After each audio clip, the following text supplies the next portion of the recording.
5. So first, Councilmember Vonderhaar will lead us in invocation. Invite Thank you, to Mayor. stand. You would stand, please. Dear God, with a spirit of wisdom and compassion, we come together today in service to our community, a city of many voices, many traditions, and one shared home. We honor the faiths, beliefs, and values that shape our neighbors' lives, including those who walk with faith, as well as those who walk with principle. May our differences be a source of strength, and may our dialogue be guided by respect, patience, and understanding. Excuse me. Grant us the clarity to make decisions that serve the common good, the courage to act justly, and the humility to listen deeply. May we remember that leadership is a form of service, and that the trust placed in us is sacred. Let peace dwell among us, justice guide us, and compassion lead us. Amen. Thank you. Well, tonight we're excited to have the Mayor's Youth Advisory Council Chair and Vice Chair to lead our pledges, so come on up. And we have the MIAC Chair, Eva Paroli, and we have Surash Kasturi, the MIAC Vice Chair.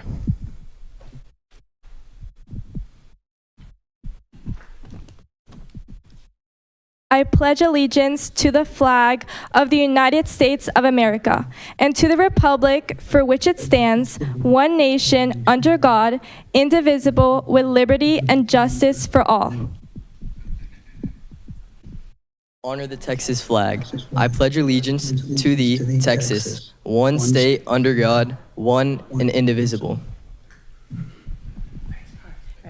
Thank you. Want to take a quick picture? So why don't y'all just stand up here and the council just stand behind me. Let's get a picture of our great leadership team here.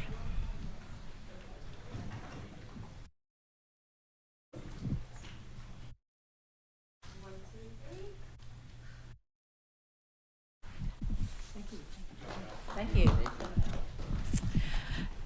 Next, this is really exciting. I want to recognize the Sugarland Sugernauts for winning the People's Choice Award. So I want to call up William Hodgick, the Interim Director of Parks and Recreation, Brianna Williams, the Assistant Director of Parks and Recreation, and is there anyone from the Sugarnaut teams that are here? If so, please join us up front.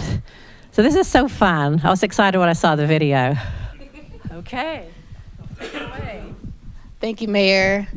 So we have up here our entire Sugarland Sugernauts team, or at least a large portion of us. So what I will do is, because I'm just a fangirl here and a newbie to the assistant director cohort, what I will do is I will start the video so that everybody can see what it is, so that y'all can kind of get a feel for what the Sugarland Sugernauts is and what we did this year. And then our pilot and our fearless leader, William, also the birthday boy for tonight, will take it away and he will tell y'all exactly what this is about.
They loved it, and they are feeling great because we have our next team, Sugarland Sugernauts.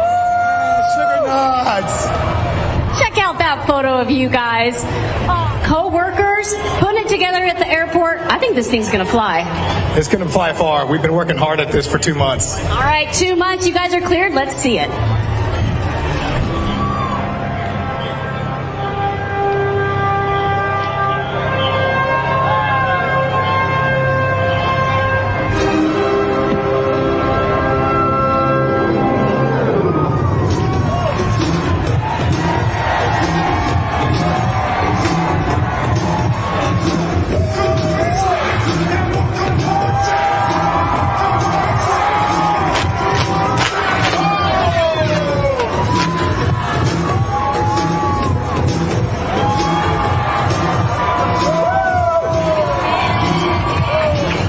Tina, do you hear the reaction from the fans out there?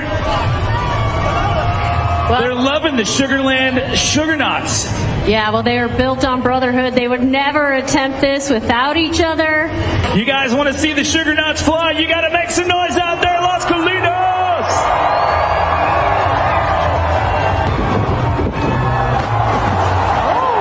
That might have been the best one yet. I think that I'm going to walk the plank, Tina, and say that's going to be better than 27 feet.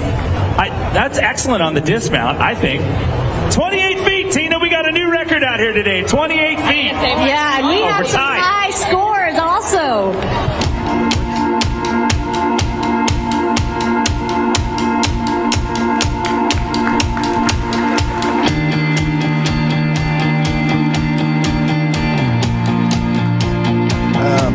Nothing like face planting in front of 35,000 people.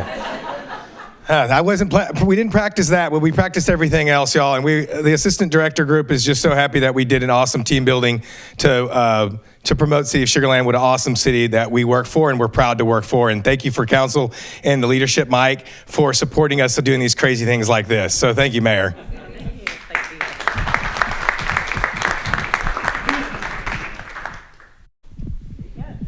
Council, want to stand up for a photo?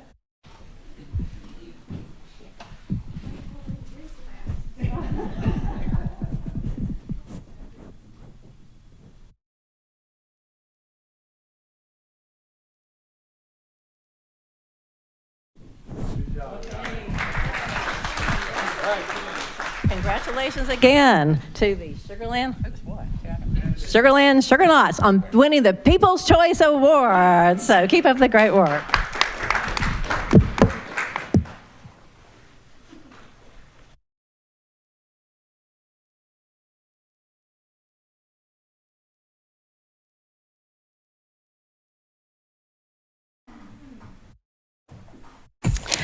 Okay, now we're moving on to item 6, public comments. Linda, has anyone signed up to speak? No, Mayor, they did not. Okay, public comments is now closed. Now, item 7, consent agenda. All items will be enacted in one motion unless council chooses to pull one. Does anyone wish to pull an agenda item? Okay, we have a motion to approve by Second. Watley, second by Betcher. Let's vote at this time.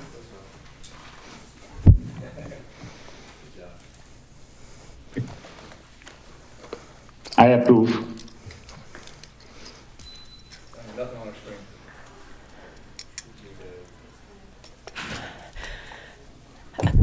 Okay, well, we'll do a hand vote then. All those in favor, raise your hand or say aye. Okay, and that Aye. motion passes unanimously, 7-0. Okay, moving on. Next item. Item 8 is contracts and agreements, and we have 3 items under consideration.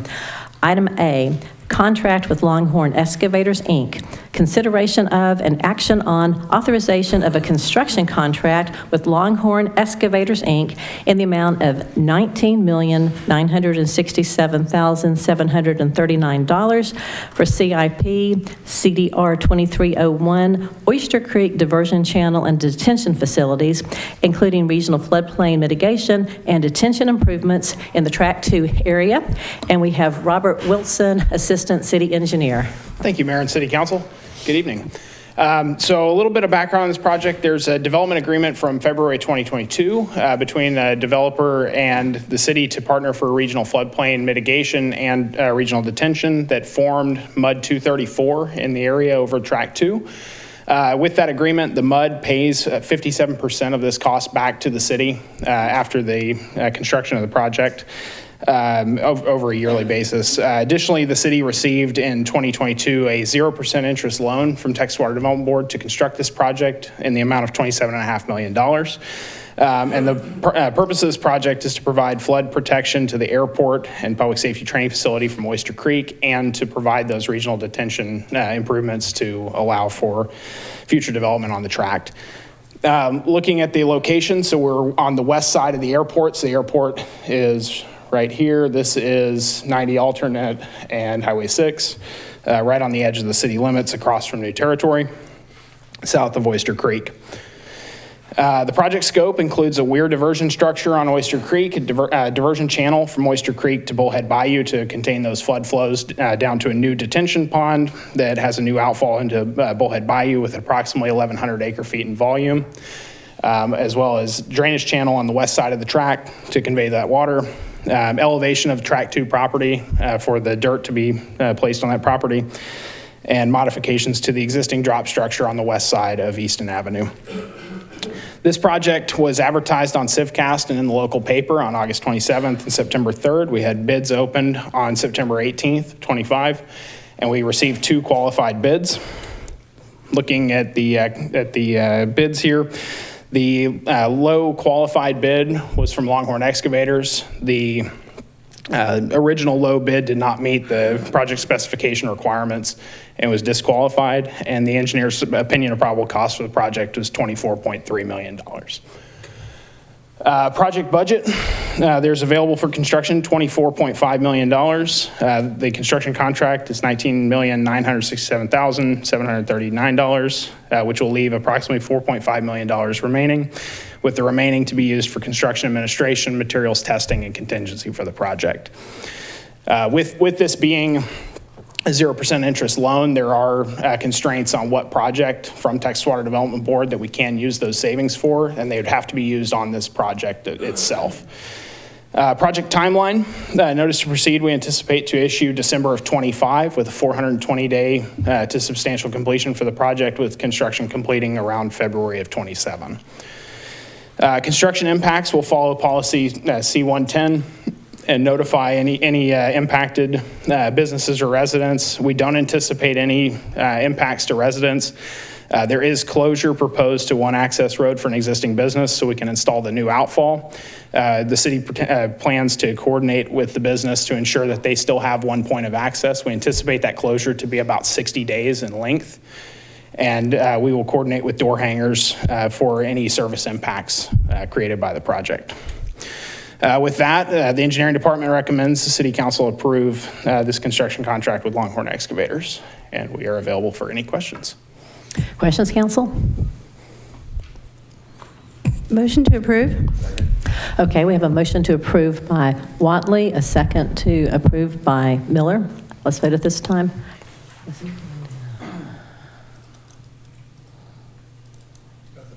Yes. Okay. Well, I'm on this, I've got it on the screen. I approve.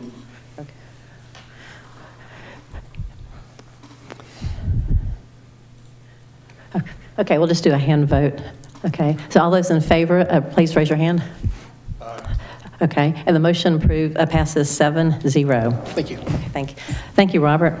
Next item is 8B, interlocal agreement with Fort Bend County.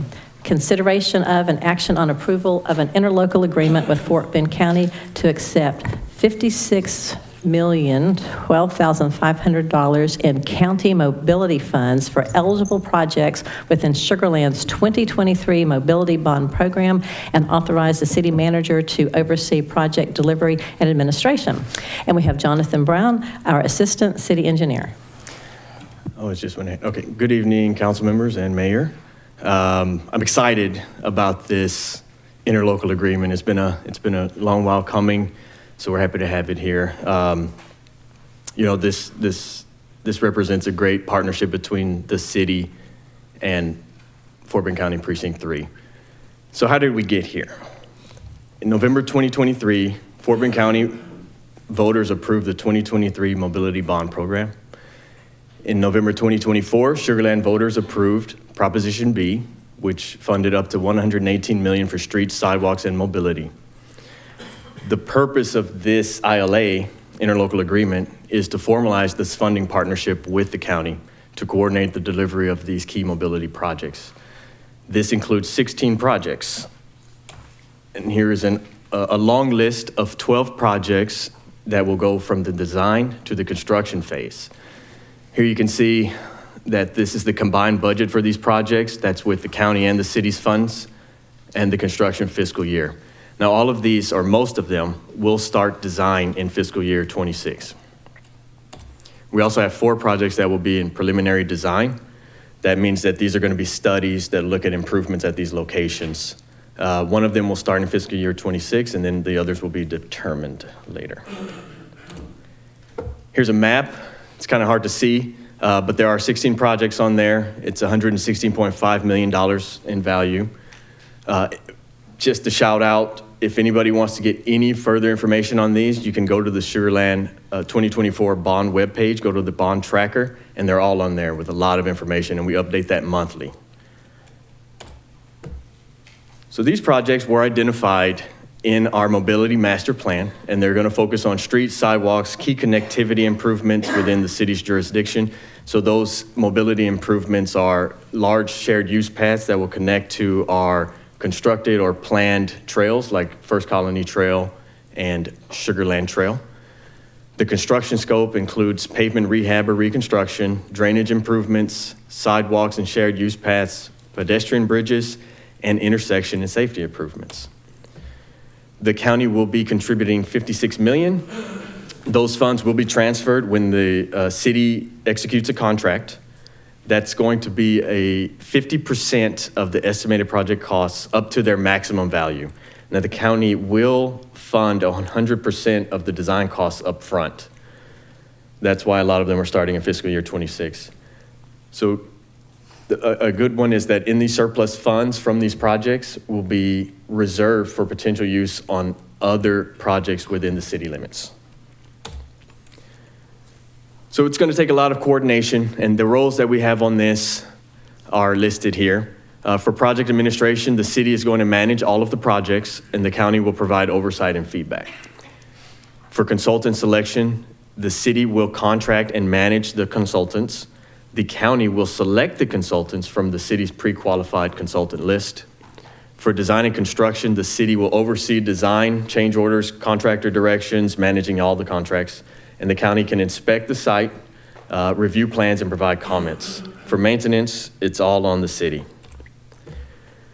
So, when we get this executed, the city will have 180 days to get the designs initiated. Construction will happen 90 days after bid opening. These are dates all identified in the ILA. At the end of the projects, we will do final accounting, and then any payments or refunds will be due within 30 days of final accounting. We're going to be keeping in contact with our partners. So we're going to have monthly meetings with the county's program manager. The county's program manager will also be at our update meetings for the projects, as well as involved with the milestone reviews. We'll continue our bi-monthly meetings with the precinct representatives.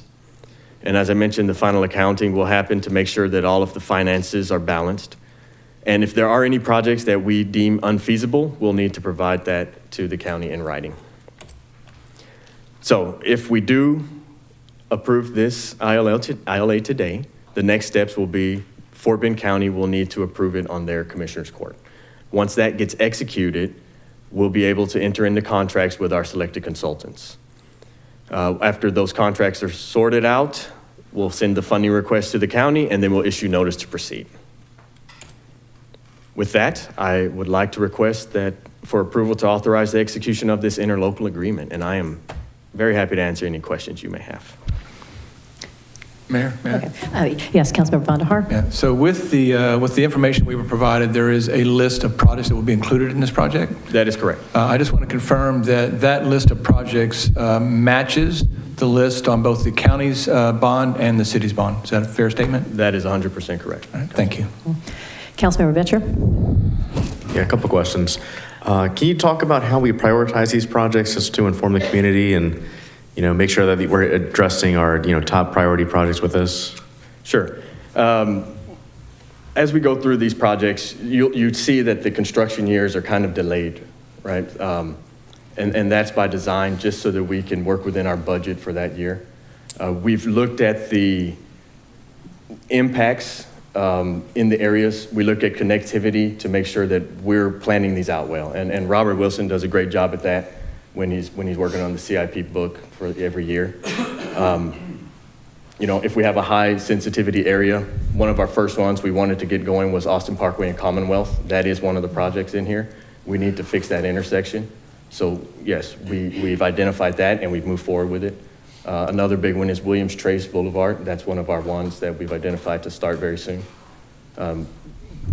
Long answer to your question, short answer, yes, we do think about these things. And then follow up, Mayor. Follow up. Can you talk on the county's ideas of mobility versus what the city's directives are for mobility? Meaning, with the cost breakdown of the whole 50 million, how much of that is dedicated to roadways versus sidewalks versus other, areas? Right. The majority of the projects is focusing more on mobility with the shared use path. So every project will have sidewalk improvements, repairing the sidewalks, installing 10-foot wide paths. That's a big one. We want to connect those 10-foot wide paths to our existing trails, our north-south, Sugar Land Trail, First Colony Trail. So those will connect the neighborhoods to those trails. While we're at it though, while we're gonna be on these streets, we're using our pavement condition index to repair any streets that are in poor condition to improve ride quality. We've also in the past done several drainage studies that show areas where we need to improve the storm sewer. We're gonna take care of that with these bonds as well. So that will make it easier for, it'll improve the use of these roads by reducing the flooding on it. And last question. Follow-up. Are most of these projects in Precinct 3 or any outside of those boundaries? There are, let's go. Coincidentally, a lot of the projects are in Precinct 3, but we are touching every precinct with at least one or two projects.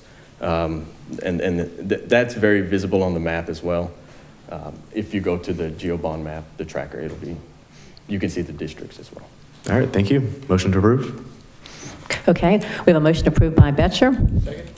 A second by Councilmember Vandahar, and we're going to do a hand vote. So all those in favor, raise your hand. Say aye. Okay, and the motion passes 7-0. So I'm really excited we're receiving over $56 million in county mobility funds, and looking forward to getting started as soon as possible on Commonwealth at Austin Parkway and also William Strace. Yes. So anyway, great job by staff on this. Thank you, Jonathan. Thank you. Okay. Our next item is item 8C, contract with Urbano Architects. Consideration of and action on authorization of a professional services contract with Urbano Architects in the amount of $496,000 for the design of exterior preservation improvements to the Imperial Chart House, CMU 2509. And Robert Wilson, our Assistant City Engineer, is back with us for this agenda item. Thank you for having me back. A little background on this project. So the Chart House was constructed in 1925. It was a former Imperial Sugar site. It's one of the most recognizable buildings here in Sugar Land. They completed operations in 2003. The building has sat vacant since 2003. In 2020, Urbano Architects was contracted to complete a condition assessment and preservation plan for the Chart House. That plan was completed in 2021. And then the city purchased the site in June of 25, and the intention to preserve the exterior of the building to prevent additional deterioration of the structure is what we're presenting tonight in that design contract. Project location. So this is the Chart House. It's at the intersection of US 90A and Kempner Street or Brook Street, just on the north side of the railroad. Some scope for the project. So this is the preservation or mothballing, as the industry would call it. So it's a replacement of the roofing with a new roofing structure. It's replacement of the windows to the original windows that were on the building, simulated version of those windows, along with ventilation to make sure that when the building gets sealed up and we keep the weather elements out of there, that the building does not have increased humidity or temperature due to those ceilings, as well as associated electrical to be able to operate that ventilation system and bring a little bit of power back to that building. Urbano Architects was selected based on their previous experience working on this building and other historical buildings. They are a local Houston firm that has a lot of experience on historical building preservation. Project budget, there's available funds in CMU 2509 in the amount of $19.3 million. Design cost is $496,000. And that will leave available for construction about $8.8 million with an estimated cost of around $15 million. Next steps, there's a 4-month design timeframe after the notice to proceed. We anticipate that the consultant will work with a construction manager at risk to ensure the constructability of their proposed improvements and reduce the lead time on materials. and construction would be anticipated to start summer of 2026, lasting approximately 24 months. And with that, Engineering and Redevelopment Departments recommend City Council to approve the professional service contract with Urbano Architects. And I'm available for any questions. Councilmember Watling? Thank you, Mayor. I want to make it clear, I think a lot of people think that this is going to start the process of actually doing the work. This is designing the process for doing the work, correct? Yes, ma'am. Okay, and the other thing I want to make clear is that this is simply the char house. It's not the 3-bay warehouse or any other part of the property, correct? That's correct, yes, ma'am. Okay, thank you. I'd like to make a motion to approve, even though I know other people have questions. Thank you. Council, does anyone have any other questions? Councilmember Betcher? So I think to follow up with Suzanne's question, this is just for the design of the restructuring of the building to mothball it, not for any implementation of that. And, you know, with the windows and everything else, I think we'd had this discussion earlier about the final design look and everything else. I was curious, how flexible are we with that? And I know part of this is going to look into the preservation of it, what, let's say, tax deductions that keeps it eligible for, and everything else. So talk about how this work is in relation to that, and at what point do we finally have to make a decision in this whole process? So a lot of this is going to be related to the Texas Historical Commission involvement to keep that building on the historical registry, which prevents it from being torn down in the future. So bringing it back to that state of the original windows, original condition, helps preserve tax credits availability for that building as well. And allows for more opportunities for that building funding-wise in the future. Okay. I guess where I'm following up with this question is, if you can relay that information to us, that we're at least aware of the design constraints we have between the current larger pane windows versus the smaller ones that were the original, 1925 design, to see where we're basically forced to go if we go that way. That'd be a big help for us and move forward the process. Mm-hmm. So I think the big portion to that is the work that goes into the Historical Commission's involvement. So talking with them, making sure that we're trying to go back to the original construction of that building, preserves that 100-year history of the building. And I do have Urbano Architects here that may be able to help me discuss kind of like the flexibility, if you will, for if we were to try to get the 1970s windows. That's not the intent of this design at this moment, though. So clarification. Okay. So then is this, I guess my understanding was this is the design. So is this designing the final windows that are going in, the final roofing, and the final HVAC, well, at least temporary HVAC, whatever we're going to call it, to at least keep this thing somewhat stable while we plan the rest of the construction? Correct. So it would be designing the replacement windows to those or to replicate the original standards. So looking at how the new windows can create that image, as well as the ventilation for the system. There won't be air conditioning or heating to the building, and also the replacement of the roof so we can keep any of the water out of that structure. Mm-hmm.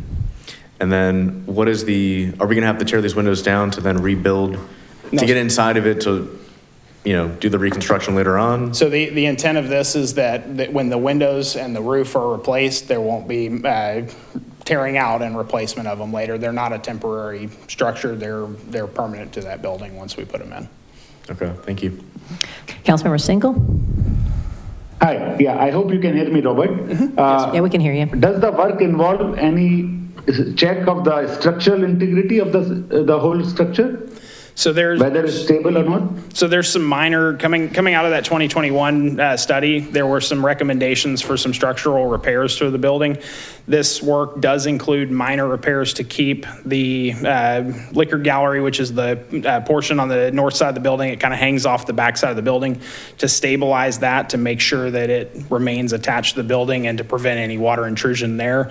It does not include interior structural modifications. One follow-up question? Follow-up?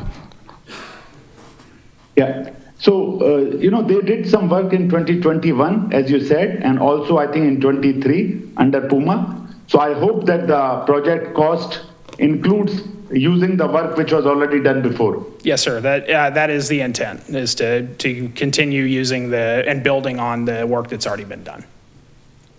Thank you. Any further questions from council? Oh, yeah, Councilmember Betcher.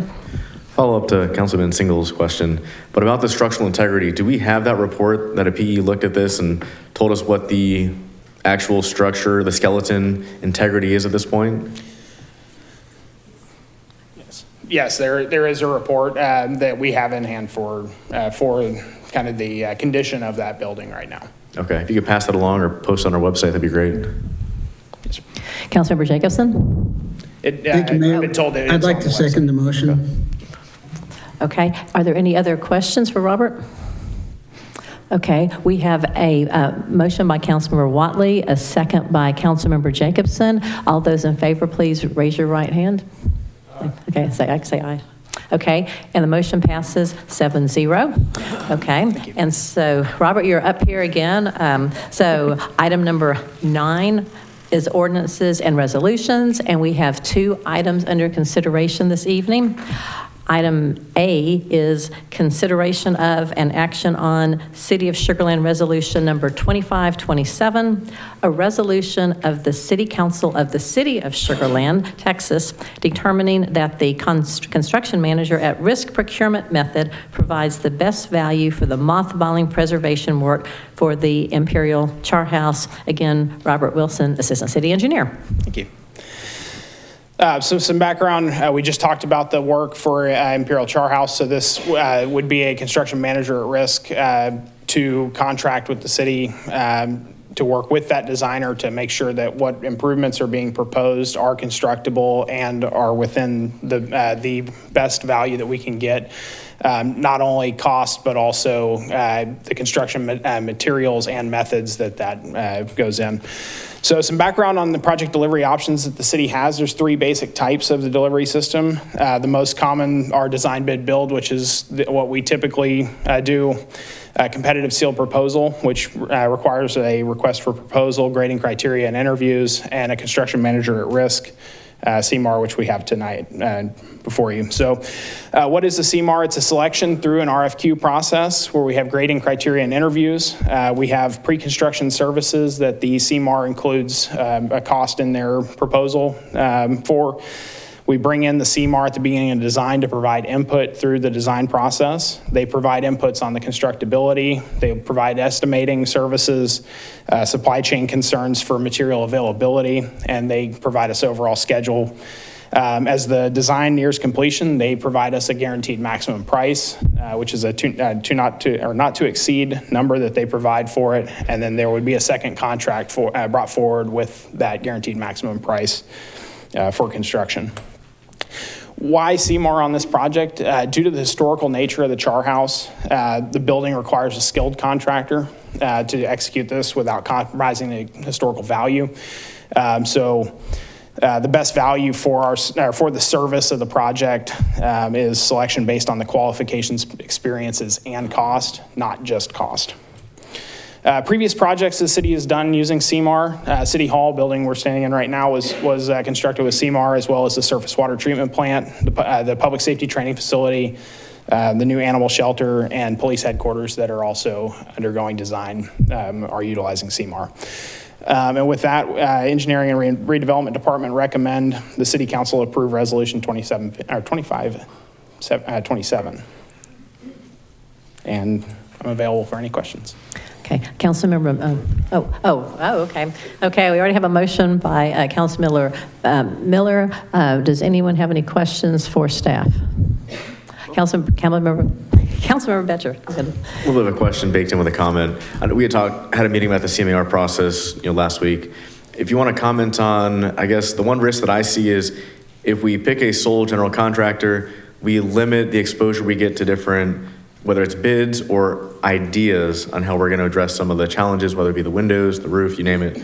How do we make sure we are getting the best, whether it's technology or best services, with picking the contractor and then having them, find the So final provider for us. Part of that comes in with that initial RFP. So when we would send out for the RFP for the general contractor, they submit that information. So that grading criteria is clear at the beginning of what we're going to pick on and how we're going to select those contractors, so we can make sure that we get the right value and the right contractor from the start, rather than find out down the road that we don't have the right contractor on board.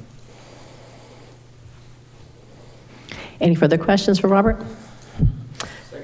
Okay, we have a motion by Miller, a second by Vonderhaar, and let's do a hand vote. So all those in favor, raise your hand. And the motion passes 7-0. Thank you, Robert. Okay, next is item number B, consideration of an action on City of Sugar Land Resolution number 2553, a resolution of the City Council of the City of Sugar Land, Texas, adopting the City of Sugar Land 2025 to 2027 Strategic Action Plan update and repealing resolution number 2514. And we have Shayla Lee, Director of Strategic and Government Affairs. Thank you, Mayor. So as you all know, our strategic plan is a dynamic document, and we want to continue to make sure we are updating it and keeping it an ever-evolving process. And so with that, I have a few updates for you guys. Okay, so just for a little background information for all of those, our strategic plan process started back in 2024, where we had an RFQ bidding process where we received 13 bids and ultimately chose Future IQ to help as our consultant in building the strategic plan. And ultimately, the planning process had 4 core principles, being future-oriented, data-driven, and people-focused. And so throughout that process, we hosted focus groups with local high school students, local college students, farmers market pop-ups, business meetings with our community, business community as well as a survey. And so all of that kind of put together the initial strategic plan that was adopted back in February of this year. And then as a result, in our previous city council fall retreat in October, we did include a few updates that I have here for you guys today. So in a nutshell, I know that's pretty small, but it is on your official page 1. That is right after the table of contents for the physical copy that you all have.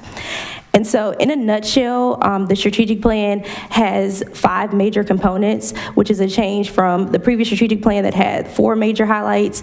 Those 4 highlights being making sure whenever we're approaching new changes, whether that be our dynamics in development or anything, approaching it in a thoughtful manner and keeping in mind the uniqueness of our community, making sure that we continue to position ourselves as a strong regional economic hub, our desire to ensure that all of our processes are very future ready and anticipating the emerging needs that will be coming forth for our community.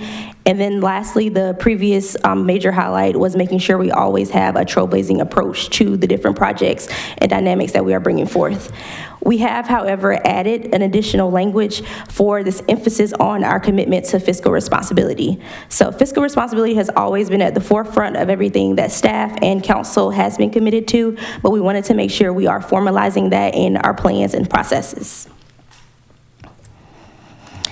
So as we call attention to our trailblazing approach and making sure that we are always excelling and not just meeting the status quo and being leaders in all of the areas of financial management, transportation, our engaging environment, our economy, we updated a language of a few of the outcome areas to make sure we just call attention to that. So instead of being an approach of embracing technology trends, making sure we're leading that forefront in the community in our conversations with our neighbors. And so the 3 outcome areas whose language updated are all highlighted here.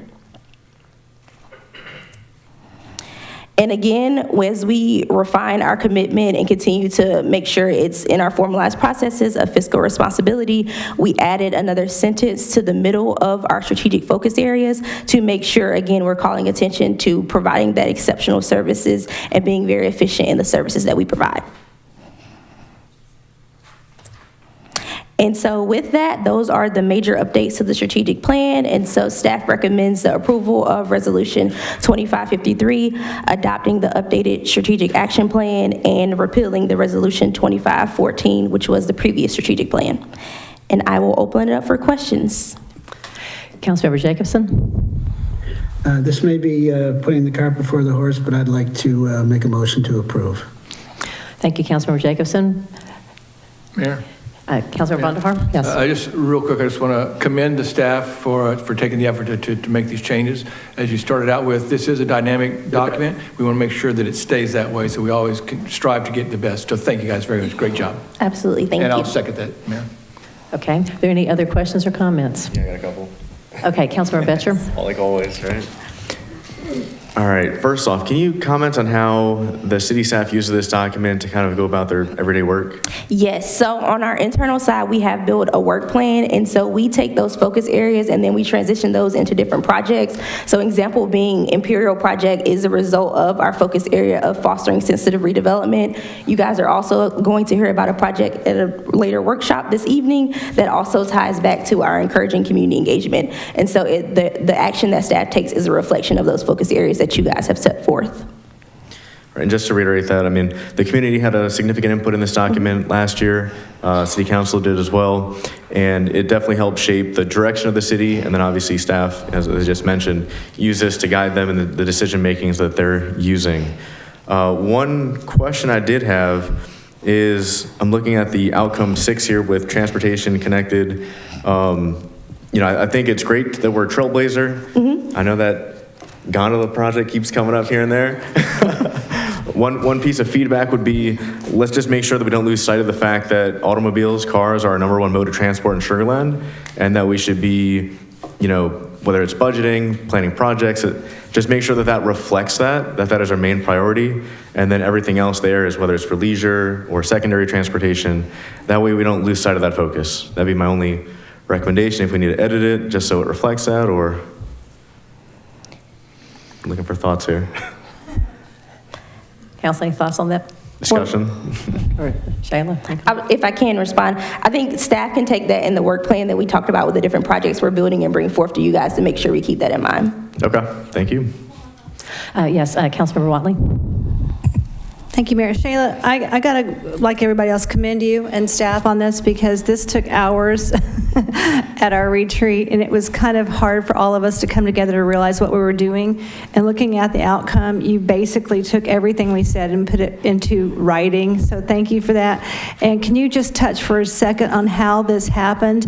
Because we took something that existed, and then we have new council members that came in, had ideas, we implemented those ideas into this. Can you kind of talk about that process so everybody understands where this comes from? Yes. So like we previously touched on, the original plan was adopted in February, and as you guys alluded to, we did have a majority council turnover, and so we wanted to make sure that this council, because you all have the responsibility of communicating this to the community, to the public, that you guys had your eyes, ears, your teeth into it. And so we did a lot of workshopping to make sure that it met the needs of this council while also keeping in mind the context that the community provided when we initially did the strategic planning process as well. Any other comments or questions? Okay, well, we have a motion by Jacobson, a second by Vonderhaar. Let's do a hand vote. Raise your hand if you're in favor. Aye. Okay, and the motion passes 7-0. Shayla, thank you for all your work on this. Thank you. Okay, now we're moving right along. Item 10 is the workshop, and we have 3 presentations for this item. Item A, Space Cowboys 2025 Annual Report, review of and discussion on the 2025 Space Cowboys season and Constellation Field Annual Report. And we have Ana Rodriguez, Community Development Coordinator, and Garrett Green, Manager, Broadcasting and Media Relations for Constellation Field. Hi, everybody. I'm really excited to introduce Garrett Green with the Space Cowboys. Now, Garrett has spent the past 3 seasons as the Space Cowboys play-by-play broadcaster, and he also serves as the team's media relations manager.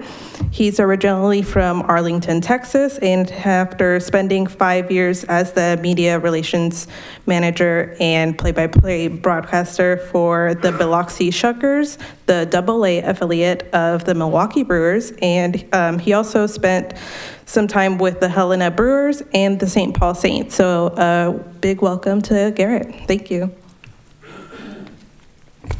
Well, thank you very much. Thank you, Mayor, and thank you, Council, for having us here tonight to review a little bit about what we did with the Space Cowboys this past season in 2025.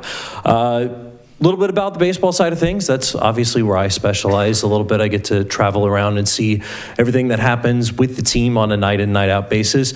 Obviously, this past year, we were celebrating winning the AAA National Championship in 2024. It's kind of hard to replicate those things in the minor leagues. You have a little bit more turnover than you do in the major league side of things. But we still had a very successful season in 2025. The team finished a couple of games under 500, but overall provided a lot of exciting moments at the ballpark this year. That included a franchise record 12 consecutive game winning streak that we put together in the month of May. Plenty of those came at home as well. Whenever you win 12 in a row, that's going to help you out. We won a franchise record 18 games, tied a franchise record with 18 wins in the month of May. We also saw our second cycle in Space Cowboys history. Houston area Bryce Matthews hit for the cycle on May 10th. And we also had another first. We had a first walk-off grand slam that got hit by Zach Cole. I think he put his name on the map for everybody with that. And I know that obviously anybody who's an Astros fan will love the fact that it was against the Dodgers AAA affiliate in the Oklahoma City Comets. That was one of 3 walk-off home runs that was hit at the ballpark this year. It was one of 7 walk-offs that we had for Sugar Land. And not to just talk all about offense, the pitching staff was pretty great this year as well. 9 shutouts for the Space Cowboys. That was the most in the league and most in franchise history. 5 seasons in, you're going to set some franchise records as you go along. We had another big season with prospects being promoted up to the major leagues directly from us and the 2025 team to the major league level. We had 9 guys who went up this season and helped out with the Astros and made their major league debut. That included Logan Van Wy, AJ Blueball, Colton Gordon, Jacob Melton, Kennedy Corona, Bryce Matthews, John Rooney, Jaden Murray, and the aforementioned Zach Cole. And looking at a more broad level and a little bit more of a 30,000-foot view of it all, 28 of the 40 players that were on the Astros roster this season at some point in time in their career have played in Sugar Land over the last 5 seasons. That includes some names that people might know in Jeremy Pena, Brian Abreu, some new guys on the scene like Brian King, who was one of my favorites in 2024 that everybody gets to know as a setup man. And of course, Hunter Brown, who finished 3rd in Cy Young voting this year in the American League.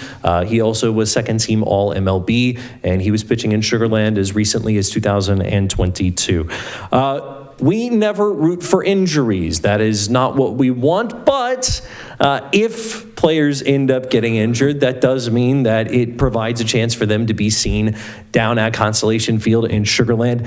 This season, we had 17 total major league rehabs for the Space Cowboys. I know that draws a head shake. It was a tough season in terms of injury for the Astros, but we saw Christian Javier, Luis Garcia, former Space Cowboys Jake Myers, and Jeremy Pena also came through Sugar Land again. To nobody's surprise, Jeremy Pena homered in one of his 2 games that he played with the Space Cowboys.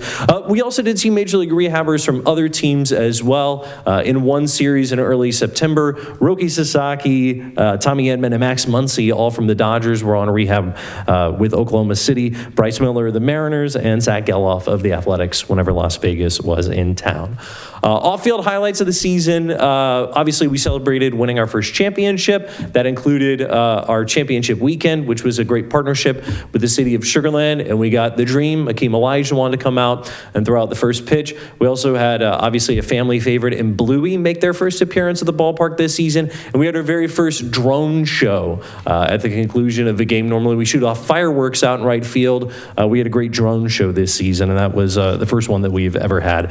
Another highlight this year was another alternate identity that we had for minor league baseball. Obviously, we like to play around and mess a little bit with what we do, and this was part of minor league baseball's Copa de la Diversión program, and we had a new identity this year. So it was the Payasos del Rodeo de Sugar Land, which, as you can see up on the screen, rodeo clowns of Sugar Land. And that was an homage to the great impact of rodeo in our great city and then the surrounding area. The Space Cowboys had obviously played as the Dulces de Sugar Land, so Sugarland Sweets for the first couple of years, but we wanted to find another identity that accurately reflects what we do here in Sugarland and matches in with the Hispanic community. We celebrated 5 different nights playing as the Payasos del Rodeo this year. That was a weekend in June where we debuted the look, and then as part of our Hispanic Heritage Weekend as well. Once again, obviously a forefront for us for the Space Cowboys is our community efforts. It's inside the ballpark and outside of the ballpark. Looking outside of the ballpark, we had another great successful season with our reading program that we do every year. We were able to reach over 75,000 students by partnering with nearly 120 local schools in January through March of this year to get Orion, our fantastic cosmic canine, out to see schools and encourage reading with an opportunity for kids to come out to the ballpark if they succeeded in their reading program. We also had plenty of cultural heritage nights over the course of this season. Obviously, we want to make the ballpark as opening and welcoming as a place as we possibly can for every member of our community. So some of our nights this year included Hispanic Heritage Nights, Pride Night, Black Heritage Night, AAPI Night, Faith and Family Night, and Deaf of Hearing Awareness Night. Once again, we had our 50-50 raffle during the course of games. Over the last 4 years, in partnership with the Astros Foundation, we've raised about $50,000 annually. That money goes back into Sugarland and Fort Bend County, specifically with focuses on childhood cancer, veterans, women's health, autism awareness, and homelessness. And then a little bit of baseball community initiative. We did host baseball camps throughout the course of the year, welcoming over 1,000 local kids for non-game day baseball camps. Special events is obviously another big piece of what we have at Constellation Field, and part of why I think we're here tonight is to talk about what we have going on at the ballpark. Obviously, we have 75 Space Cowboys games every year, but we hosted more than double the amount of that in special events at the ballpark. We have 177 estimated non-game day events at the ballpark, and all told, Constellation Field is scheduled to have an event of some capacity for around 250 days of the calendar year in 2025. That includes Sugarland Holiday Lights, which will be starting its 12th annual run coming up on Friday. That's when it opens up, and then we are open every single night all the way until January 4th. So come out and see what 3.5 million lights looks like across the entire field. We obviously also host other non-game day events. Our Centerfield Cinema is a staple, Halloween Town, the Filipino Street Festival, and many more. One of those events that we had as well was Red, White, and Boom that returned to Constellation Field this year after it had been at Crown Festival Park. It went off as a great event. Sugarland residents were offered free tickets this season to attend the event. Thanks to the city of Sugarland for that. Our in-park attendance was nearly 6,000 people. Over half of the tickets that were claimed were Sugarland residents. And hosting Red, White, and Boom at Constellation Field allowed us to open up our amenities to everybody as they were celebrating. So that included the concession stands, the playground and splash pad out in the outfield, Moonshot Alley, and many more. The event featured live music as well as inflatables down on the field, face painting, balloon animals, so much more, and obviously ended with a Texas-size fireworks show out in right field. We also hosted a unique event this year called Cosmic Baseball, which happened over 2 nights. We partnered up with the Tri-City Chili Peppers, which are a traveling group that brought in this new idea, which, yes, as you can see, is glow-in-the-dark baseball. They brought in, I didn't realize they made these, stadium-grade black lights that they set up and then played glow-in-the-dark baseball with glow-in-the-dark baseballs, jerseys, bats, entertainment throughout the course of the night. We were one of 8 cities that was selected for 2025 for Cosmic Baseball, and it brought in over 13,000 fans over the course of 2 nights for an event there. We were also very fortunate that we continued to see good weather this year and good attendance. We were able to grow in our 5th year as the Astros AAA affiliate. We had our 2nd highest in-park attendance at Constellation Field since 2014. We saw an 8% year-over-year increase, and we are looking to build on that, obviously, heading into 2026. Speaking of, it is set to be another big season at Constellation Field coming up this next year. The World Baseball Classic is going to be coming to Houston. Dyken Park is going to be serving as a host site. But if you bring teams to town, they need a place to practice, and you can't get all those teams on the field all at once, especially with the playing surface at the major league level. So Constellation Field is going to serve as a training site for some of the national teams whenever they are in town, if they need to practice while they are here. If you saw Cosmic Baseball and said, that reminds me a little bit of the Savannah Bananas. Are they coming back? Well, the answer is yes. Banana Ball is coming back to Sugar Land. We obviously hosted the Bananas in 2023. The Bananas now primary play at major league stadiums, but the same game, Banana Ball, will be coming back to Constellation Field August 28th and 29th. The Texas Tailgaters are going to play the Party Animals that night. It's minor league baseball. We don't make the rules. And once again, we'll be hosting Red, White, and Boom coming up at Constellation Field this season on July 4th, which we are very excited for this year. So I think that's a look ahead to what we have, and I'm certainly available to answer any questions that there might be from this past year. Right. Any questions or comments from council? Yes, Councilmember Vonderhaar. Great job. Great year. I love that stadium. I love what you guys are doing. Keep up the good work. Thank you, sir. We appreciate it. Councilmember Single. Hi, yeah, great job. One question I had is, do you have any plans for event related to FIFA World Cup? For the FIFA World Cup, I believe we are working hand in hand with the city of Sugar Land to make sure that Constellation Field, with the city being a partner with the World Cup, that we're going to have some events that are related to the World Cup to where we will utilize Constellation Field as a venue to help promote the overall efforts for the World Cup here in Sugar Land. Thank you. Anybody else? Okay. Well, Garrett, thank you for sharing. What a great year that you all had. Thank you very much. I Look forward to appreciate 2026. Me too. Next item, 10B, Sidewalk Mobility Management Program. Review of and discussion on the proposed Sidewalk Mobility Management Program. We have Ray Song, Engineering Manager, and Keisha Sills, Assistant Director of Public Works. So, Keisha? Good evening, Mayor, members of council. I do have my partner with me, Ray Song. He's going to assist with any questions that you may have, but I'm going to go ahead and lead the conversation, okay? Tonight, you can go ahead and sit down. Tonight's workshop, of course, is for the purpose of updating council on a new sidewalk mobility management policy staff developed. Again, we are not here to ask for any action tonight, but just simply gain some feedback from you on the direction that we are recommending. So just for a little bit of background, per the city's development code, all subdivisions must provide public improvements that the city shall accept, and that does include sidewalks. A sidewalk assessment is performed each year on an annual basis to inspect the conditions of our sidewalk. In 2024, we did something a little bit different. We added tree root impacts to our sidewalk to see just how far we needed to go with a tree mitigation discussion. And as you can see real briefly, 74% of the total inspections that we did out of the 15,000, 11,000 of those are due to tree root impacts. In 2023, the Zen City survey results stated that the maintenance of streets, sidewalk, and infrastructure ranked #1 for the top 3 major categories residents think should receive the most emphasis in the next 2 years. And also, the condition of sidewalks in neighborhoods ranked #2 for the top 3 public works services that residents think should receive the most emphasis in the next 2 years.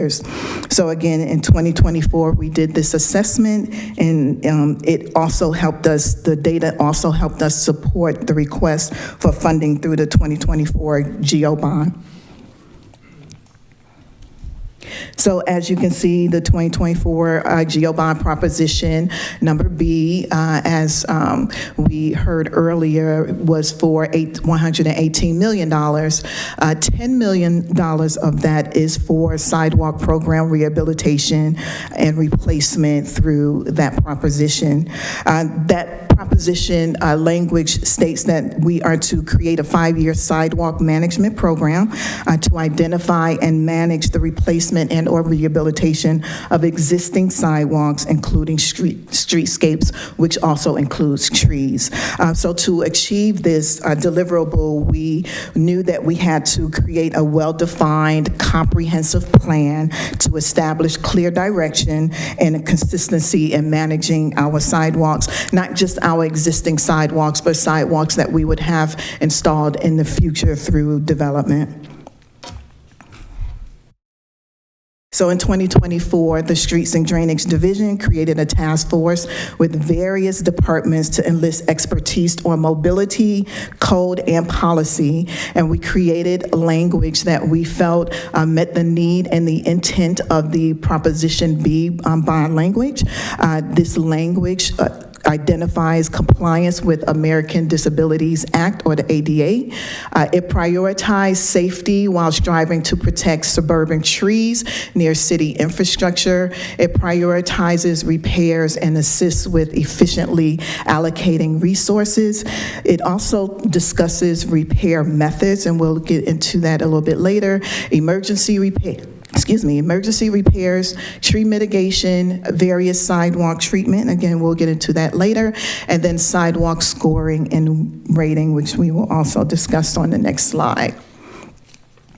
And so our current process and practice is that a resident calls into 311 and they state that they have a trip hazard. The service request or the call is sent to the Streets Division, and the street staff will go out and assess the location. And if applicable, we will add that to our sidewalk list for repairs. Typically, our trip hazard goes on, or the trip hazard goes on that repair. And we typically have about 900 service requests per year. So that's 900 residents calling in for some type of trip hazard in front of their home. We would go out and repair as many as we could with the previous funding that we had, which was only $624,000 per year. So as you can feel or understand, that our service level requests wind up being between 18 and 24 months because we just did not have the funding available to get all of the 900 done within 1 year. However, this new practice through this policy, we created a scoring system, a weighted system, which would help us to identify the most critical locations that we would need to go to first. So as opposed to a resident's date of service or a date of calling in that service request being the priority, now we are actually prioritizing sidewalks that are in desperate need of repair, and those sidewalks not lingering and continuing to be distressed and deteriorating, causing incidents and accidents. And so with the exception of the score, everything else will remain the same. And then again, the most severe separations will be prioritized based off of the new policy. So the city did contract a certified arborist, and I do want to acknowledge that Kyle Gilmore with Urban Foresters is here with us this evening because we thought that it was important that we received expert recommendations and processes that we can put into our policy that we could follow. And so with that, the arborists assessed the trees impacting the city's infrastructure. They identified a criticality of tree roots and the healthiness of those tree roots. They provided professional recommendations on the tree mitigation, and then they also provided a rated score or ranking, 1 to 10 for severity. And for tonight's purposes, I wanted, because 1 through 6 is very manageable. We can do something with that sidewalk and with those trees. But 7 through 10 is where you really start to see some severity and where mitigation would need to take place. And so what you see at the top of the slide is an example of ranking 7 to 8. The good thing about this area is that we were able to grind and or cut the roots back in order to install the new sidewalk. And so, not sure if you can see my arrow, but here's the new sidewalk, here's the tree adjacent to the sidewalk. Again, we were able to salvage those trees as well as install the new sidewalk. But where the detriment really comes in at is in sections 9 through 10, or rankings 9 through 10, because those are definite needs of removal or some type of mitigation. And so cutting back the roots and or doing some other type of treatment like a root barrier will not suffice in an area of a 9 and 10, because we will either wind up damaging the tree and or killing the tree. And so again, we looked at various things, and I again do want to say that putting in root barriers will not allow us to help these trees, because from an arborist perspective, a root barrier needs to be installed when a new tree is installed, not when a 25-year-old tree is in existence. Okay? So the policy, again, recommends several options for trees in need of removal or some type of mitigation, which of course is do nothing. That is an option. Removal of the tree by the resident. Alternative material, and again, we'll talk about that in a few minutes, because continuing to install concrete sidewalks over growing roots is not a good use of city funds. And again, we'll discuss that later. We can't keep putting concrete on top of roots, because the roots is just going to uplift the concrete again. So again, we wanted to make sure that we went down every avenue of what can we potentially do to help mitigate tree roots and the impact that the trees are having on our sidewalk. And so we, as a collective task force, thought about different type of materials that we could install. And so in June and September of this year, we installed decomposed granite, which you would typically see on trails. We have a lot around in the city and in our parks. Hot mix asphalt, Terra Walks, which is a recycled plastic material. And it's somewhat of an innovative, and that's the bottom left and right picture, where it's an interlocking system. And you do see some agencies and other municipalities testing this out. So we wanted to test it out as well. These cheap treatments are installed on Settlers Way Boulevard. They are between Flintwood Drive and Windmill Street. So I want to put in a little plug. Please go out and check them out, walk on it, put your dogs on it. We really want to have feedback from the residents on how this treatment feels, what it looks like, what it could potentially look like in the residential areas. And so there will be a survey on the city's website come January, so residents can have an opportunity to provide their feedback. Ultimately, the staff will make that decision on which treatment will be used as a temporary alternative, because we didn't want to have decomposed granite, hot mix asphalt, Terra Walk, and concrete. There's going to be a variance, but we want to make it one variance as opposed to multiple variances within the same neighborhood. And so what does the sidewalk mitigation potentially look like? And so if a tree isn't removed from the area where it's impacting the sidewalk, we would recommend that an alternative treatment go in its place if it can be. We would look at the tree with the help of the arborist to see, can we grind the roots? Can we, trim the root back? Can we put in some type of alternative material until such time the tree is removed? If the resident or if the tree is not removed, we can do nothing. Again, going back to what are our options.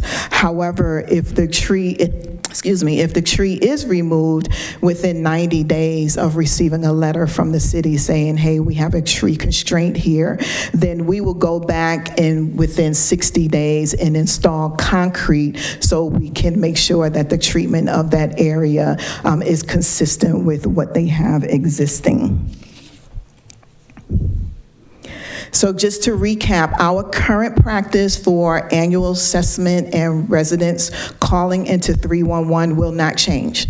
What will change is the repairs being made 18 to 24 months from the date of the service request. We will now prioritize our, based off of our new criteria, when a sidewalk or what type of sidewalk trip hazard will be improved first. This will not, the residents will be impacted because they will not receive their repairs based on their service request. So that's going to be a change for the residents. It's not to say that the residents' service request will not be done, it just will be prioritized. It will not be first come, first serve. Also, what will change in terms of doing, again, blunt cutting in or grinding the tree roots to install concrete sidewalk over roots, or trying to put in cold patch over roots. The certified arborist ranking is going to be followed, and so again, that 1 through 10 category will be followed, and then the residents will need to mitigate their trees, the tree impact to receive a concrete sidewalk repair, or the resident will receive an alternate material if we can install that material in this location.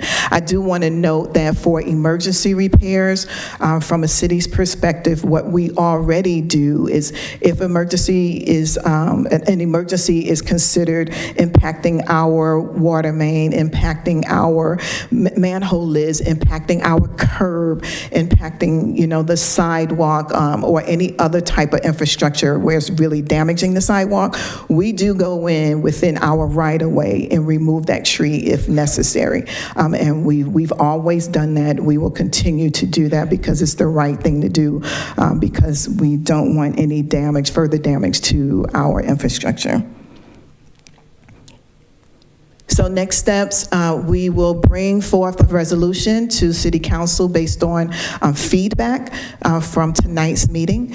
We will continue to work with the residents on tree mitigation and send tree mitigation letters to identified residents, those that have been identified or areas that have been identified to date.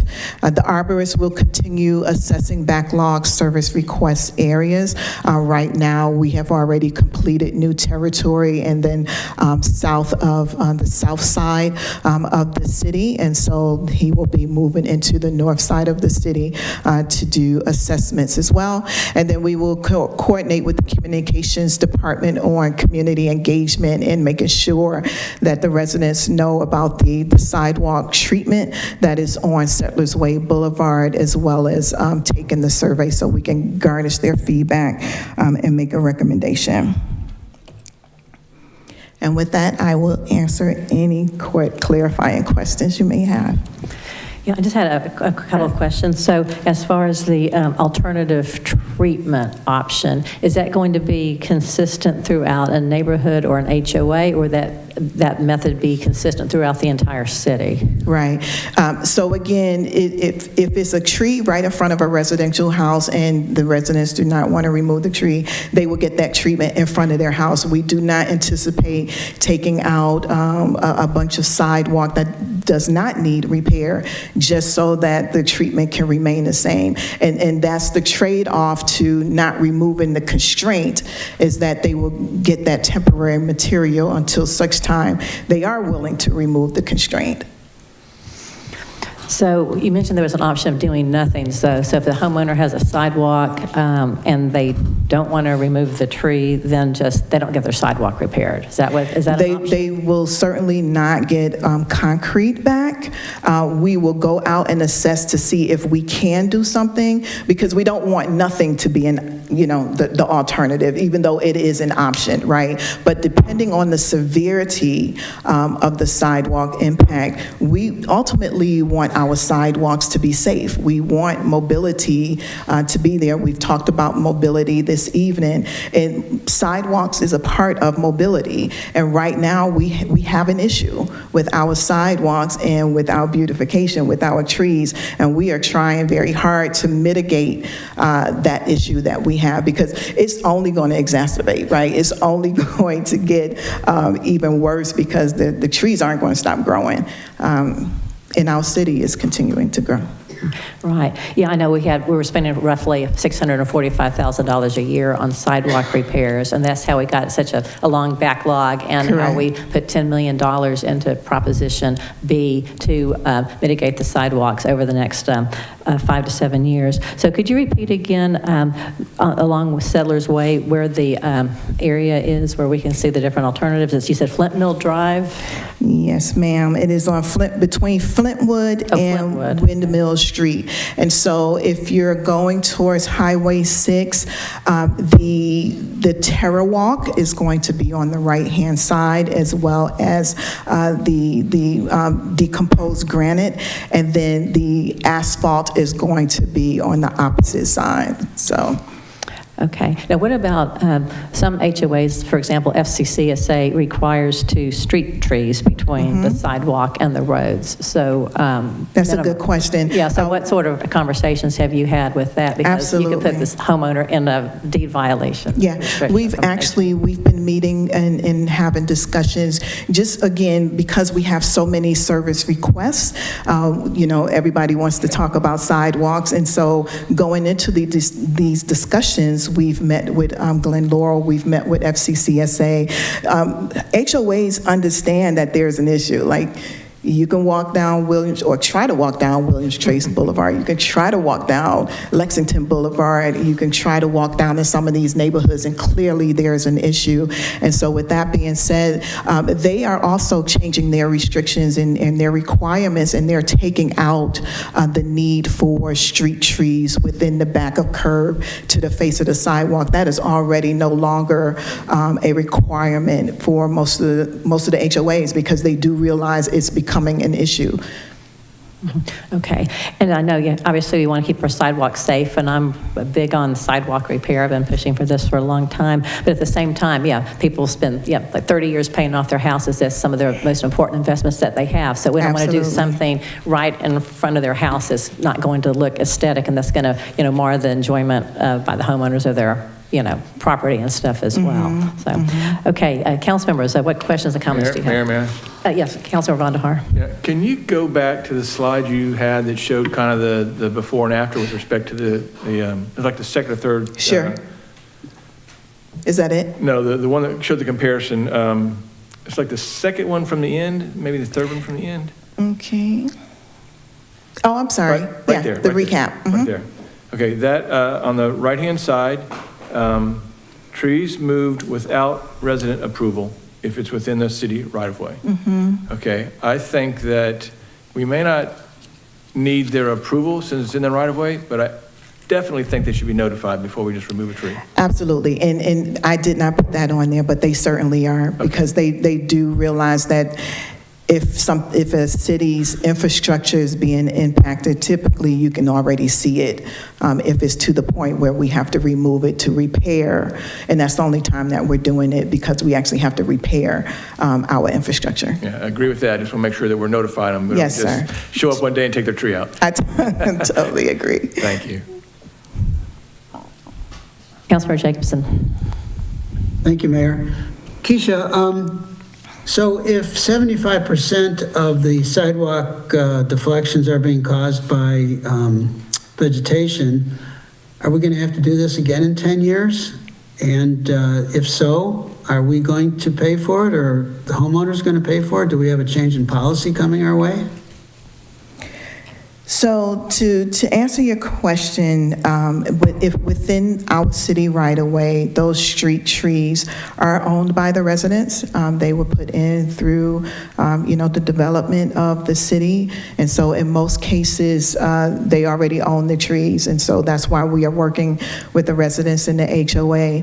However, through our policy and the task force getting together, we worked very closely with redevelopment, with planning, with code, to ensure that we do not have this problem in the future as it relates to new development. Yes, we are going to continue to have to work through these issues because of the existing trees, right? And the existing sidewalk. So to answer your question, yes, we may be back in 10 years. I can't really, speak to that wholeheartedly, but what I will say is that there is an existing issue with existing trees and infrastructure that we have to manage. Okay, thank you, Keisha. Thank you, Mayor. Okay. What other questions and comments? Hi. Okay, Councilmember Single. Thank you, Mayor. Very good work, Keisha. I have a question. You mentioned that the current waiting list is around 18 to 24 months because of partly lack of funds. Now with the money allocated to it in the bonds, do you think that waiting list will come down to something less than 6 months? Absolutely, and we're already seeing a decrease in our level of service. When we first started talking about the 2024 GEO bond and including sidewalk into the GEO bond, which is something that we've never done before, so we knew that we had to be proactive in making sure that we got the backlog down and depleted. And so I'm happy to say that we had over 1,700 service requests when we started last year, and we committed to getting the backlog done within a 2-year time frame, and we're over half that. So we are making strides. Some of that backlog does have tree impacts, which means those have been placed on hold until we have this conversation with you and you provide staff with direction. But, we won't be able to get those done until I understand what you want us to do. But we are making strides with the other ones that do not have tree root impacts. Yeah. No, we are fully supportive of the new policy which you proposed. But I would like to know that if we can bring the backlog to less than 6 months, for example. Absolutely. 2026. Our goal is 30 days. That's our goal. Okay, that will be great. Now, I didn't say how long it would take us to get there. I just said our goal was 30 days. All right. Let's aim for that. Yes. Okay, now as far as the survey on the city website, so council will not be taking any action until after you've received the survey results in January, is that correct? Well, we would like for you to take action when we bring the policy to you, and I would like to bring the policy to you in the next meeting, if possible, because that would help us to have more input with the residents in terms of now we have a guiding document that says this is what we do as a city to prevent these issues from happening again and mitigating the issues that we have currently. So if, according to tonight's direction, we will be coming back to you in the next meeting to have the policy approved, and then the survey will go up in January, but we will be getting with those residents, and they will receive a letter from the city saying there's an issue. We would like to discuss how to resolve these issues. Okay, so the survey is going to be for the whole public or just for people who have the tree problem then? It's for the public. Okay. We're not going to restrict it to just the people that have the tree issues, but of course, as we go throughout having conversations with HOAs and with residents to let them know and inform them that this is the type of treatment, alternative treatment that could possibly be placed in front of your home, if possible, right? Don't really know if we can do that because of how big the tree roots are. So, but we will try. And so it's just something that we would need to have that conversation on with them. Mm-hmm. So are you going to be asking us to approve the specific alternative treatment? Or No. is a policy just going to have a broad range of alternatives? Yes. And then, Yes. So we'll be pre-approving alternatives, and then in the January survey, then residents will, I guess, weigh in on They will weigh in on the option, but ultimately, staff will look at, again, which alternative is most flexible around trees that can buy us some time, because that's literally all that is doing, is buying us a little bit of time until the residents decide to remove their tree.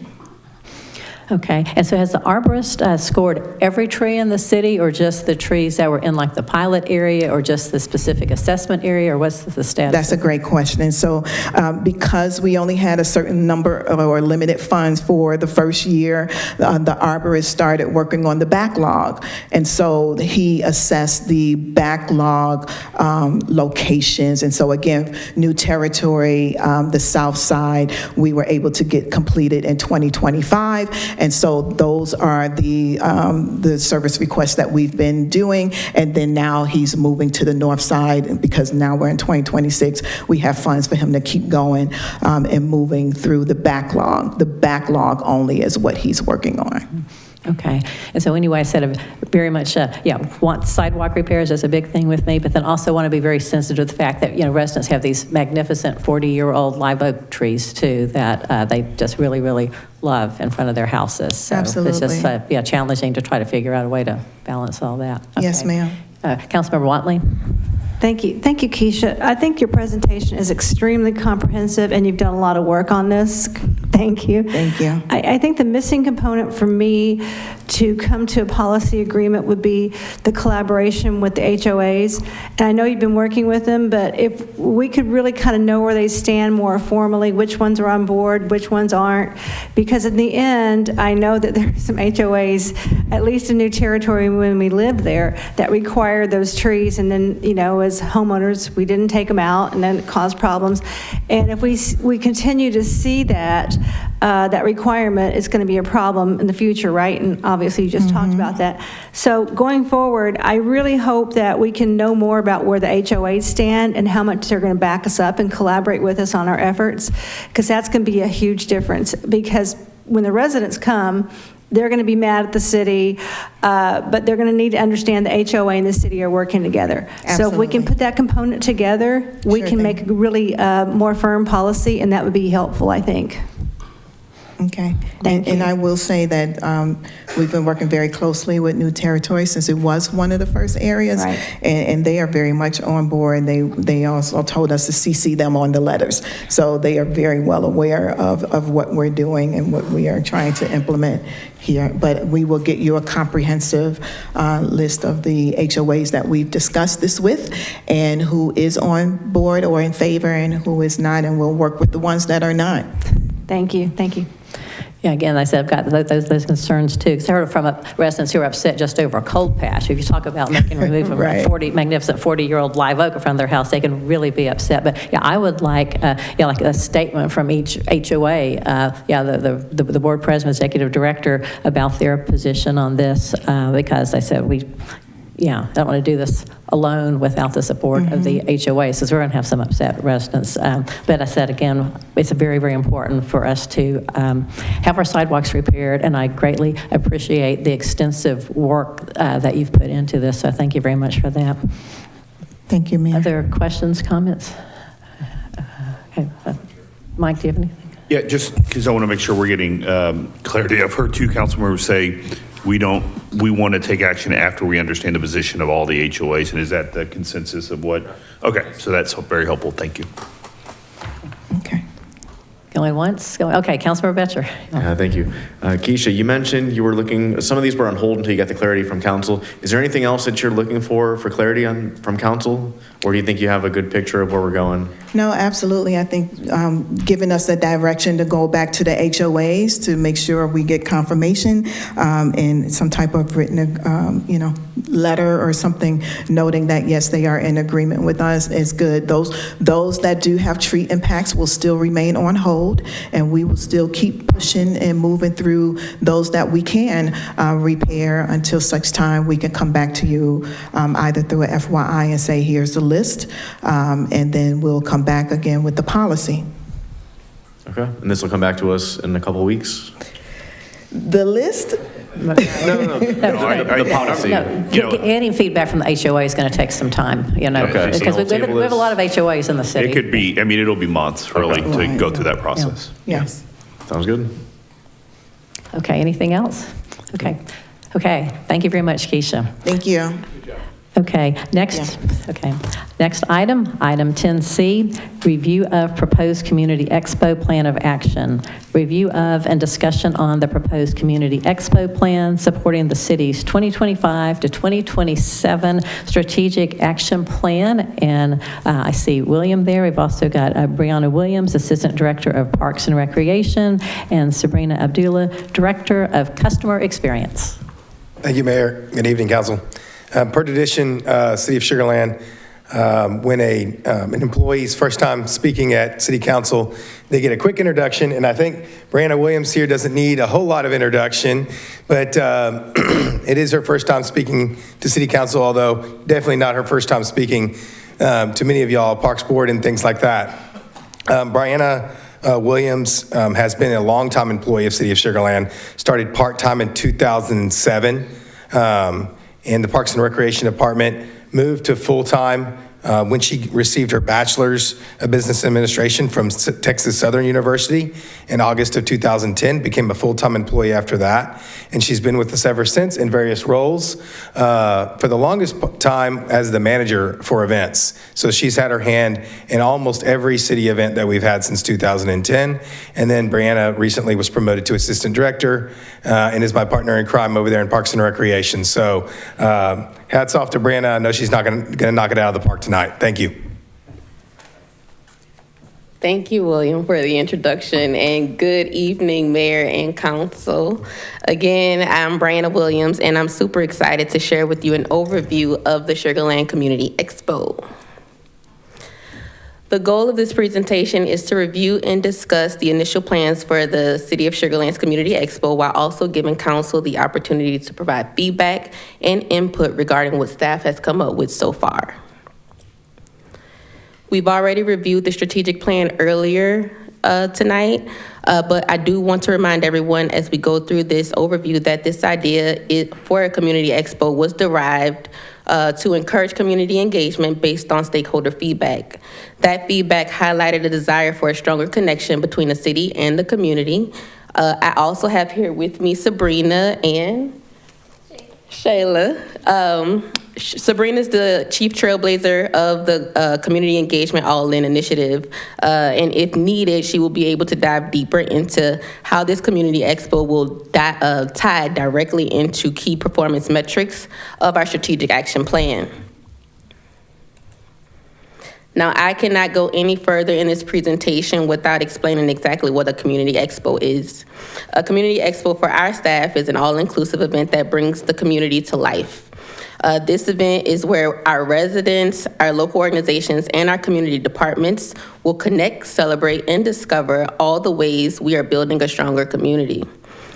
Within the City of Sugar Land, we already have targeted programming where this exists, like Public Safety Extravaganza that was just this weekend, or Sugar Land 101 program that also just wrapped up.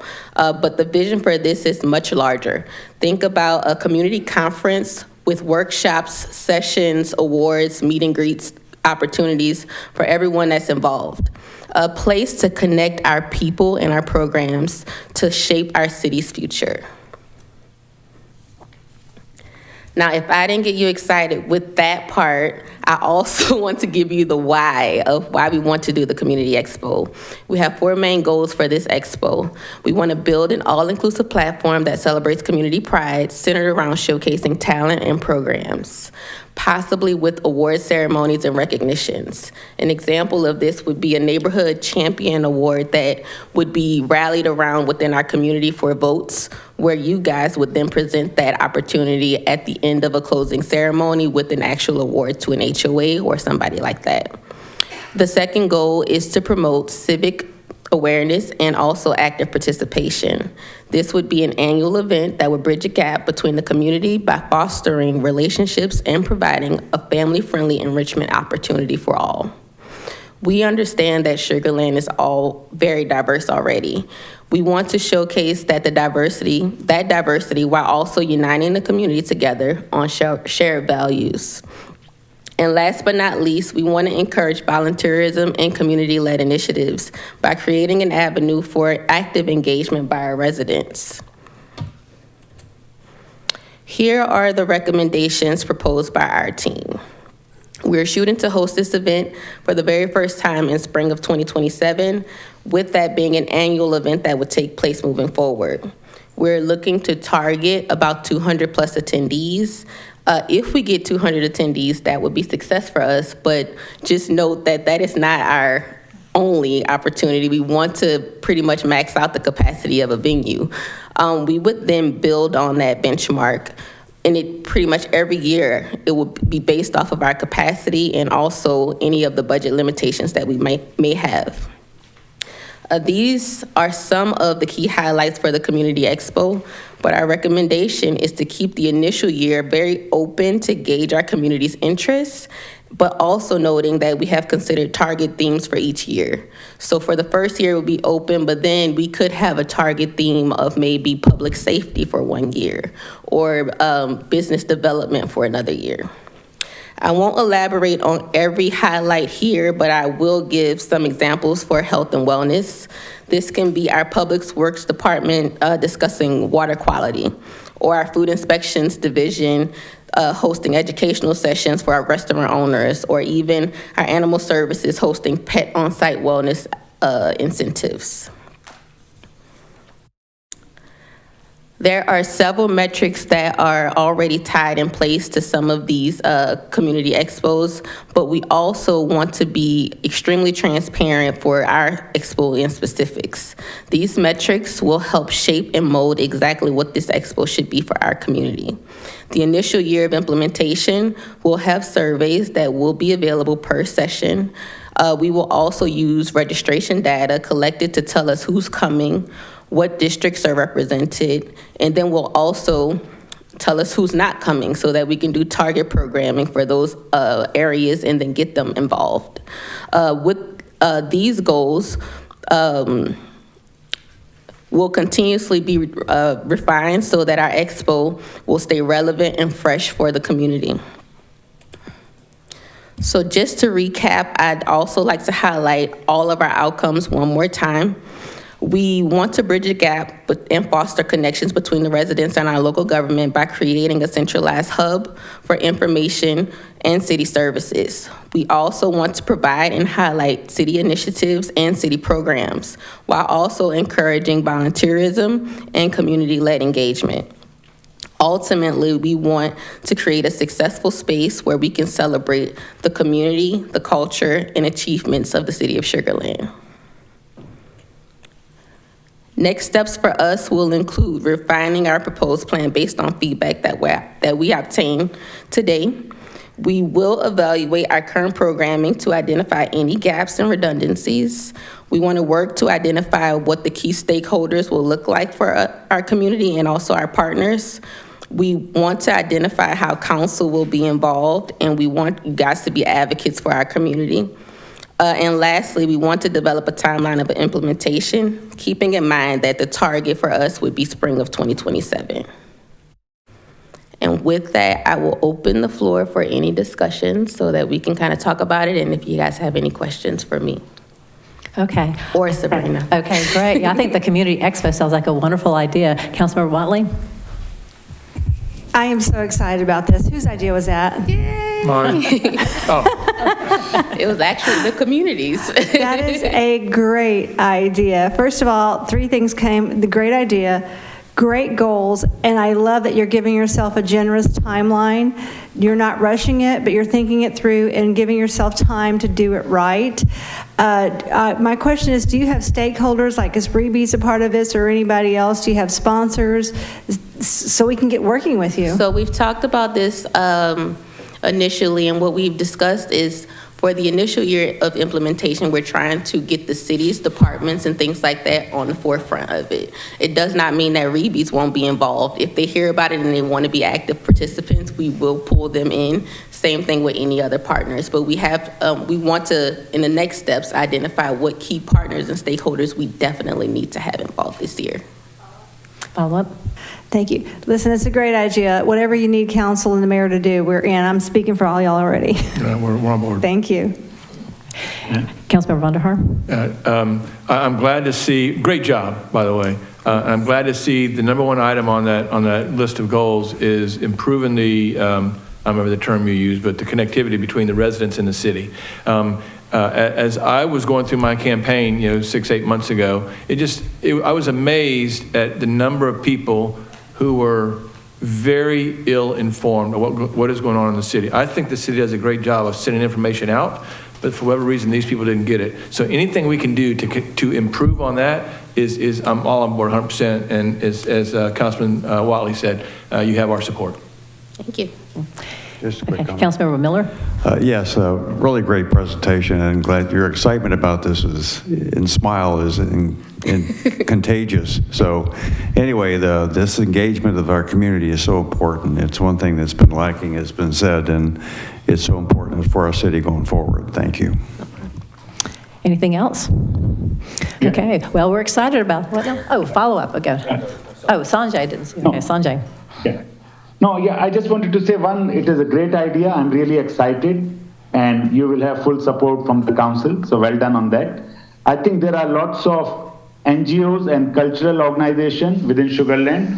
It would be good during the implementation time, you get in touch with them to get idea and get them to participate, not only from financial side, but also to get them to put up a stall and attract the community members. Very good. Last call. Okay. Thank you, Brianna. We're excited about this. Thank you.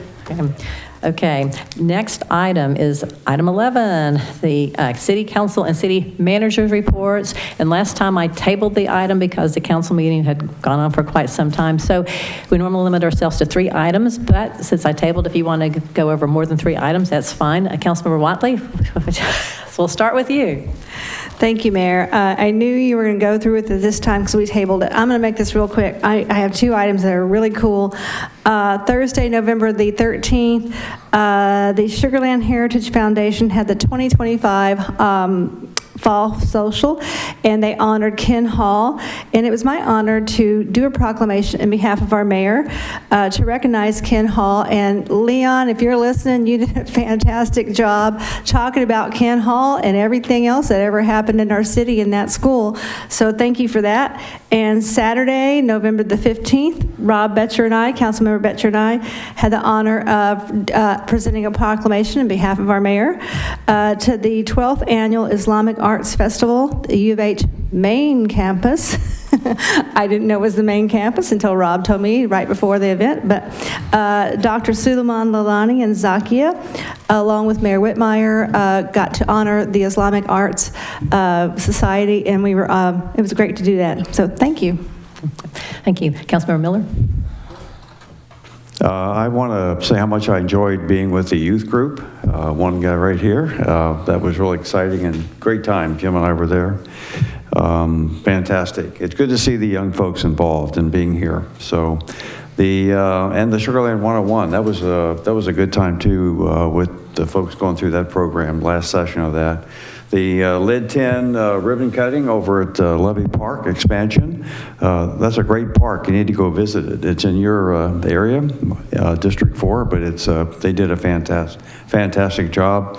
And then I went to this concert Saturday night. Great Mexican band. Didn't understand a word. Okay. Councilmember Vandahar. We'll keep this short. I had a whole list of things, but I'm going to focus on 2 things. And first, as Councilman Miller said, the Youth Advisory Council, we have one of the leaders of that group with us tonight, and he has stuck it out the entire night. The other leader was here until about 5 minutes ago, so she also stuck it out. But I will tell you guys that, and I told these young people the same thing, I am so encouraged that we have such a large group of young people who want to be involved, want to be aware of what's going on in our city. It makes me feel so much better about the future of our country, knowing that we have young people like that are willing to get involved. So kudos to you guys. Thank you very much for doing that. I'll shut up. Councilmember Bescher. All right, these last 2 weeks were action-packed, right? Imperial Workshop, it was great to see the city look for the community's input. Just shows our commitment to receiving it and acting on it. We also had a FIFA breakfast where we're engaging local businesses to bring them on as sponsors as well and defray some of those costs. Again, the Mayor's Youth Advisory Council, it was interesting to see the younger generation's perspective on the city and where it's going. You know, obviously we have multiple generations up here, so it's good to get different views. Sugar Land 101, that was exciting as well. We talked about the art festival and then the public safety extravaganza. So shout out to the, fire, EMS, and police. You guys did a great job, and my kids loved it. So keep it up. Rick, why did he look at you when he said multiple generations? Okay, I just curious. Okay, Councilmember Jacobson. Thank you, Mayor. I looked since the last council meeting, and I represented the city at 11 events, and with your permission, I will recount them in real time. Or I could just tell you about the one that I went to by myself, and that was I hosted the Smart Financial Center of last Friday night, and the folks from Sugarland 101 were there, and John Mulaney was the talent, and he was pretty good. Very good. Okay, thank you. Councilmember Single. Hello, Mayor. Yeah, so I attended the various workshops on the Imperial redevelopment. That was a very good experience and very well attended sessions.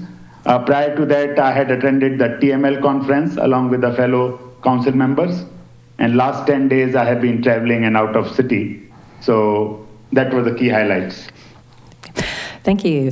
And so anyway, again, I'm very, very excited about the Mayor's Youth Advisory Council. We started off with a very large number of applicants and have it down to 26 outstanding juniors. And yeah, even Saharsh, yeah, extra points for staying this late in the meeting, that's for sure.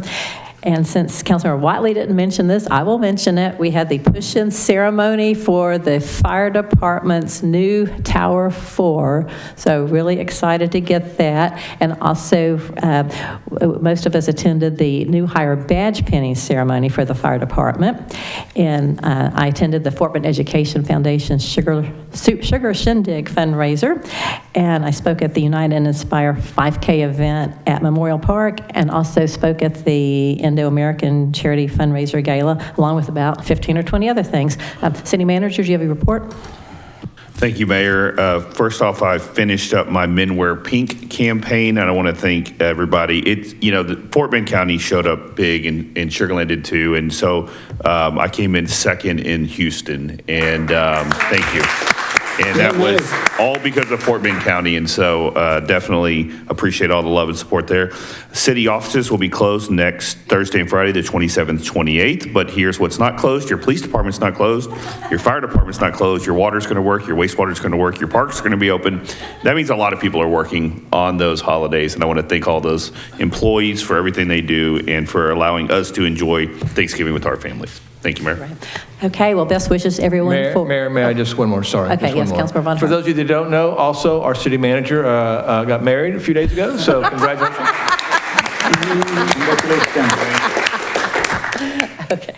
Well, best wishes, everyone for a safe and happy Thanksgiving. So yes, I'm talking. So then, Councilmember Single, yeah, having no further business, could I get the motion to adjourn? Yeah, I make a motion to adjourn. Okay, and we're adjourned. Okay.